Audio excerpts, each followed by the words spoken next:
Hey, this is Bethany, and today I'm going to be doing a video that I don't think I've ever done before, even though I've tried to and then ended up not doing so. But this video is going to be a Q&A video, so I asked you all on my Facebook, Twitter, and Instagram if you guys had any questions for me, because a lot of the time on my videos I get a whole bunch of sometimes random, sometimes relevant questions from people, and I thought I would just give people the opportunity to ask them so I can put them all in one video. But yeah, so hopefully if you already had a question in mind, someone asked it today, so yeah. So I hope you guys will like this video and enjoy nifty little things about me. Here we go. So I'm gonna hop on Facebook and just kind of answer them as I see them. The first one I see is from Maria Y. It says, if you could only wear one lipstick or lip product for the rest of your life, what would it be? I kind of was already thinking about this years ago, and it would have to be like a buildable tinted chapstick lip balm thing. Like, it would have to be really, really versatile. Like, put on a thin layer, and it's just a bit of a blushy additive to it, and or build it up to where it's, you know, almost as potent as MAC Rebel. So I don't know, I feel like there was a Blistex Silk and Shine that had kind of a raspberry tint to it years ago. I would have to stick with that, even though I would prefer to be able to wear lipstick because I'm addicted to putting on chapstick. So you're having to make me choose one or the other, which is cruel, Maria, quite cruel. But I would go with tinted chapstick, and I'd probably be okay with it. The next one is from Michael C. When did you start wearing makeup and why? I love your videos. Thank you, Michael. I hope I pronounced your name right. For all I know, it could be Mikhail. I started wearing makeup around 13 or 14. I actually started wearing makeup after I saw a modeling search deal come through town.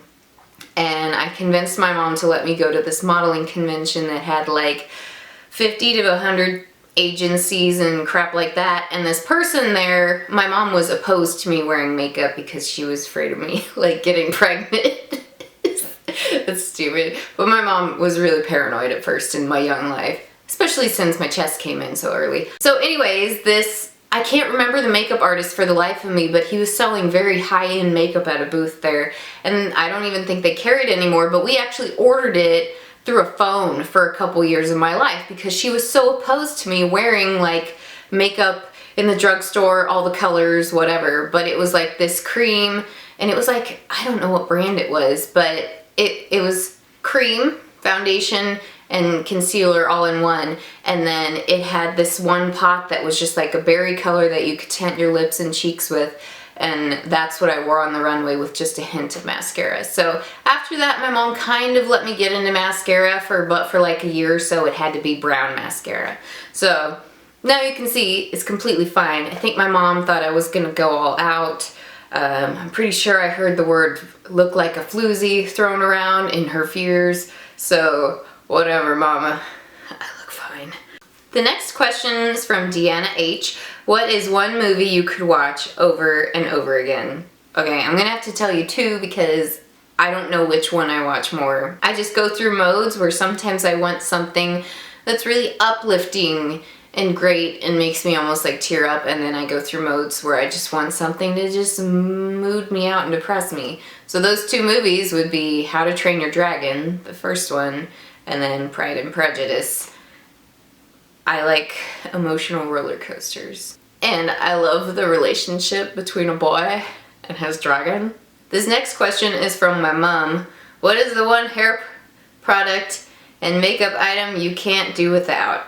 I would have to say dry shampoo, because that makes it where I don't have to wash my hair as often, and which causes my hair to produce less oils, which causes my hair to just in general be less greasy, better hair, that I can care for the color of it a lot and have less breakage because I'm not washing it as much. So I say dry shampoo is a pretty revolutionary product, and I feel like now that I've been using it for a few years, I can't live without it. Sarah B asks, what's your favorite medium coverage pressed powder that's not a drugstore brand? I haven't bought a non-drugstore brand pressed powder in a pretty long time. I think the last one I remember that I really liked was actually from Lorac, but I haven't bought anything for at least 2 years, so I used it down to the last bit, but then when I went back thinking I was gonna buy some more, I was like, maybe I'll try some Revlon Color Stay after I looked at the price. Amber S asks, what's your absolute favorite foundation? I would say the Makeup Forever Matte Velvet. I wear the lightest color, it's like Alabaster number 15 or something. It is genuinely pale foundation, and they say it's full coverage, but I would say it's medium and very buildable, and I just really like that about it. It's just goes on so nice and smooth, good with like a kabuki brush and everything like that. I don't know, I used to rave about it a lot, but I haven't bought it as much anymore because it's 30-something dollars, whereas drugstore foundation is way cheaper, and I've been trying to be more budget friendly in the last, year or so with my makeup.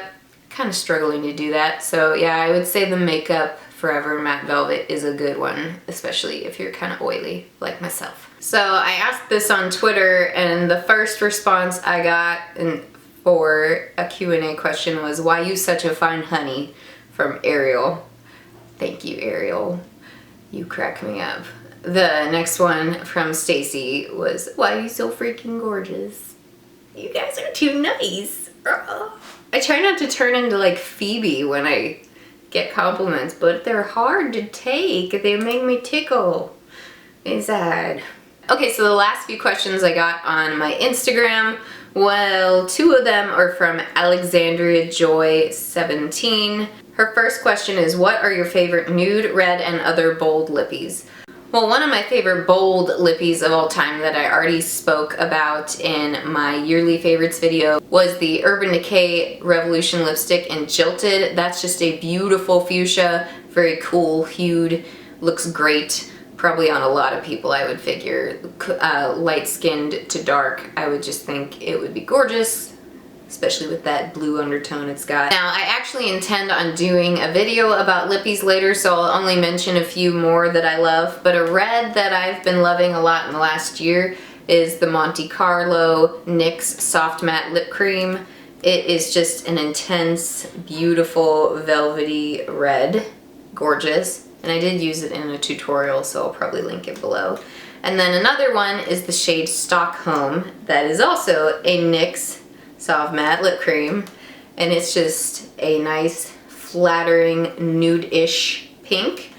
And then the one I'm wearing right now, kind of lightly, is not carried anymore. They've kind of replaced it with Rimmel. It's the shade Vintage Pink. I've posted about it on my Instagram many times, but it is a mauve-y lilac-y pink, and I'm wearing it right now. It's beautiful. They've replaced it with the shade called Tower of Mauve, which is even more mauve-y. I don't know if I love it just as much. I don't know, sometimes I love it more and sometimes I don't. I just got a mood about it. But those are some of my favorites, so hopefully you like those. And then the second question that Alexandria had was, do you have a Nintendo 3DS, and if so, what is your favorite game? So to answer your question, I actually have 2 Nintendo 3DSs, and you might notice that they're both Zelda themed. This one came out with the Ocarina of Time 3DS release, and then this one came out with A Link Between Worlds. Of the 2 of them, I know that Ocarina of Time holds a lot of nostalgia for me, but I feel like I may have actually enjoyed A Link Between Worlds even more because I knew everything on this like the back of my hand when I played it, even in 3D, so I don't know. It was nostalgic, but the original times playing, Ocarina of Time was pretty magical, so I don't know. At this time, I'm currently preferring the A Link Between Worlds, but very excited to play Majora's Mask 3DS when they release it this month, actually. You excited? This one last question I almost wanted to make a whole video about because people ask me about a lot of different interesting questions about my hair. This one's by Europea Hoy. I hope I pronounced your username correctly. Sounds kind of piratey. But her question is, what do you tell your hairdresser to do when you get your hair cut? Well, with my hair, it depends a little bit. A lot of the time, I tell them to stick to the layers that the last person did and, trim them up or whatever. when I moved here, it took a while to find a hairdresser that I liked, and she finally kind of did something that really worked for me. And what it is that some of my layers are actually really short on top of my head. And I'm told that if you have someone that doesn't know what they're doing, this could look completely silly. But I have layers that are so short because it gives the top of my head a lot of body, which is what I want. I basically want Disney hair with no maintenance. So I have, you know, this layer-ish type thing running through the top. And my last haircut I actually had 2 weeks ago was a new person. She didn't fully frame my face the way I like. Usually they do a few shorter, slightly thinner or shorter pieces around here. But basically I tell them to work on my layers, but also go through it with a razor and thin it up because my hair is incredibly thick. It's thick to the degree that if it wasn't layered and it wasn't thinned out, there is no singular hair tie that could hold it. So that's basically what I ask for in order to get, you know, what I call low maintenance Disney hair. And if you have like a struggle of communicating to them what you want, just look through magazines and talk to them about like what that girl has in that picture, and she might tell you that girl has thin hair, that's gonna look different on you, or she has thick hair, so we're gonna have to do this differently and it's gonna wear this way. So, you know, a lot of the time if they're not getting my vision, then I bring in a picture, or I show them a picture of my old hair and I kind of show them like the layers or how the bangs lay. Just always, when you get a good haircut, take a picture so you can show them later what you want, because they can't read minds. They may be talented, but they cannot do that. So my last question actually is from someone on Instagram named Vero Kisi. Hopefully I pronounced that correctly. They ask, maybe a non-beauty related question, but what is your diet like? Or do you have any tips on eating healthy? I'm gonna have to confess that about an hour ago, I was craving walnut brownies. Walnut and brownies and ice cream. So I popped some brownie mix into the oven and I dolloped some ice cream on it. And I am not the best person to ask this question. Actually though, let me be real though. Today I was really good, and I have been pretty good lately. And kind of what I do is I fall out of tune, but I keep an eye on it. And when things start getting to where I'm not feeling so great, then I perk up again in terms of making good choices. Like for instance, when I'm trying to watch things and make sure I'm feeling better and maybe fitting in things a little better, I eat a lot of fresh fruit. I only drink water or tea, or especially green tea. It helps reduce your hunger and it's just good for you in so many ways. I try not to overdo it because it still has caffeine in it, but when I'm being good, I'll drink a couple cups a day. Another thing I do is I take like a little serving of almonds to work in a bag each day, or carrots or things like that. And after lunchtime, when you start getting, you know, hungry between that period of eating and then, you know, leaving, I'll like snack on almonds, or I'll eat carrots or a banana or an apple, things like that. I wake up every morning and I eat fruit. My biggest suggestion to anyone is, if you have this issue with just making a lot of sweets and then having too much of them, look up brownie mug recipes, because you're only making one serving. That way you're not filling your entire kitchen with a bakery of temptation like I always do, and that way you're satisfied for that moment and you probably won't make another brownie mug. Make a brownie mug or lava cake or whatever in just a little mug. It doesn't take very long. The ingredients are really easy, and that way you're indulged, but you're not like crying to yourself because you ate half a pan of brownies all by yourself. I've done it. So yeah, that would be my biggest diet tip. It's not really a diet tip, it's like a calm down tip, but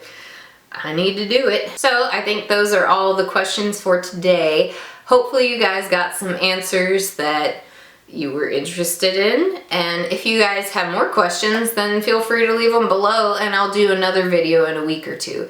I'll have to space it out because I don't want to be pumping out Q&A videos back to back to each other. It'll make it seem like I'm obsessed with myself and I just want people to ask about me. So I hope you guys are having a great day, and hopefully you enjoyed this video. Let me know if you liked it, and yeah. Also, if you want to attach your best brownie mug recipe or tasty treat recipe you found, because there's my diet tips for you. See ya. Bye.